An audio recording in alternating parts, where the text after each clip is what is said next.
Could there be anything more American than eating bacon on the moon?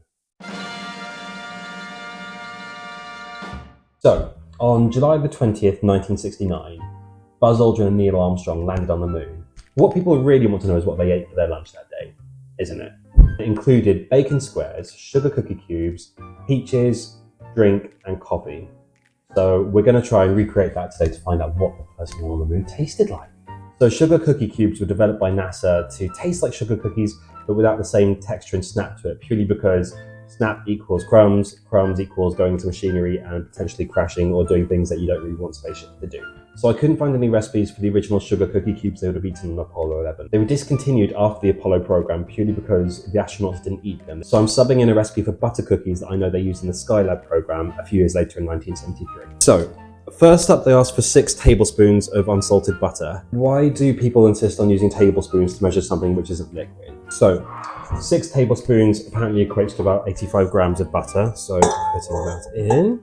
To this, we need to add 4 tablespoons of sugar. We also need to add 4.5 tablespoons of maltodextrin. I have no idea what maltodextrin is. Judging by the website I bought it from, there are lots of pictures of cyclists on the front, so I'm guessing it's some form of protein powder. Cyclist powder. So at this point, it tells us to cream it all together. Just gonna try and bring some of this down. Starting to come together. So at this point, it says we need 1.25 teaspoons of vanilla extract. We also need to add in 1 cup and 2 tablespoons of cake flour, which I did not know was a thing. Thankfully, I found an equivalency you can do at home. To simulate cake flour, you take 1 cup and 2 tablespoons of plain flour, and then 2 tablespoons of corn flour. Then we need to sieve it. I'm just going to slowly start pouring this back in. This is the driest looking cookie dough I've ever seen. The astronaut's cookbook lied to me. It's really ironic that in a recipe that was designed to avoid creating crumbs in space, we have sand. Okay, so having made our sand butter cookies, we're now going to put that in the oven for 15 minutes. We now have cookies.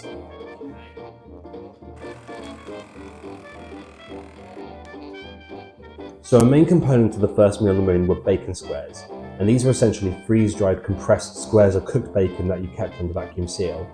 And they had the taste of bacon, but not the same texture. Unfortunately, I don't have a freeze-drying machine at home, so my thinking is that if I just try and cook slices of streaky bacon like this, they're not going to hold their shape in any mold I put them in. So I'm going to try and put them in the food processor and try and make an even grounding. So we've now got sort of a reconstituted bacon mix.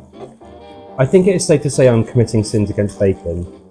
So we've run into a bit of a problem. I'd hope that when we compress this and all the rendered fat would essentially keep this as one solid bar, but it essentially looks like crumbly dog food. So we've tried slicing the bacon and trying to form that into squares. We've tried processing the bacon and trying to turn it into a bit more of a patty, and that didn't work. Jim Lovell of Apollo 8 fame once said that happiness is bacon squares for breakfast. This does not give me happiness. So if we're trying to make bacon squares, let's make bacon squares. These look like bacon squares that have the potential to give someone happiness when they're far from home. Bacon squares. This is what happiness looks like. This is it.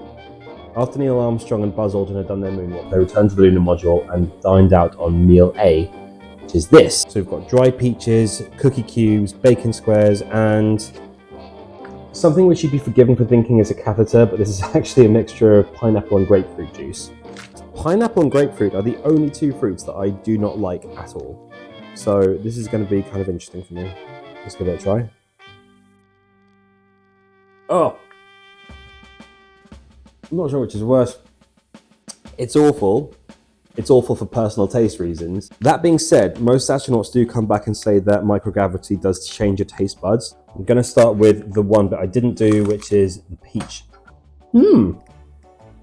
Never had dried peaches before, but these are legit. They kind of remind me of fruit pastels my great-granny gave me when I was a kid. They're really tasty. Gonna go for sugar cookies. Again, really good. That shortbread. None of this butter cookie nonsense, that shortbread. It makes me question the logic of using these in space, where the whole point is you're trying to avoid crumbs, and these are the flakiest little things you can imagine, but really tasty. Onto the main event for me. Oh my goodness. I've never had a chunk of roasted bacon like this. and I could thoroughly recommend it. That is delicious. It's melting and crispy at the same time. Tell you what, I'm trying to eat healthily at the moment. I'm going to have to work very hard not to eat that entire packet right now. This has actually redefined my expectations. I remember when I first read about this first meal on the moon, just thinking, that's a really random combination. When you start reading about the NASA food program, you start reading about microbial growth and intermediate moisture foods and stuff like that, and it's incredibly cold and clinical.